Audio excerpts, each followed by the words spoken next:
On confond souvent orientation et rêve, et c'est pas la même chose. Quand un jeune vient me voir en orientation, en bilan, qu'il a besoin d'aide, il me parle de son métier, il me dit ça y est, c'est ça que je veux faire. Donc je lui dis pas ok super, on y va, c'est génial, tu vas te régaler. Non, parce qu'après il y a de vraies questions concrètes derrière. Ça veut dire quoi ce métier pour toi? Qu'est-ce que tu aimes là-dedans? Est-ce que tu es allé regarder? Est-ce que tu as des informations sur ces métiers-là? Donc l'accompagnement, c'est ça aussi, c'est aller se questionner concrètement, aller creuser un petit peu sur ces métiers-là. C'est des enquêtes qu'on va mener pour ces métiers-là et du coup, quelles sont les études qui vont nous y amener, etc. Donc ce jeune-là, il va aussi, lui, se confronter à ça, apprendre à chercher les informations, apprendre à aller creuser sur Internet, sur les différentes plateformes auxquelles il aura accès.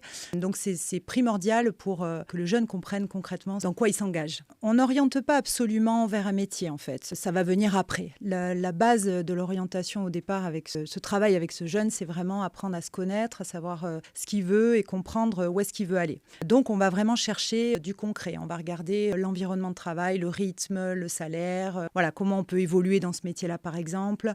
Je vais avec ce jeune, mais je dis on parce qu'en fait, c'est un travail à deux. Moi, je le guide, mais lui aussi, il travaille beaucoup sur lui-même. C'est aussi se confronter à ses valeurs, à ce qu'il veut, lui, vraiment dans sa vie, ce qu'il veut avoir comme progression. Et donc, on vient aussi questionner s'il peut échouer dans tel et tel métier, dans telle filière, quelles seront les bouées de sauvetage aussi. Donc, on sécurise vraiment tout ça.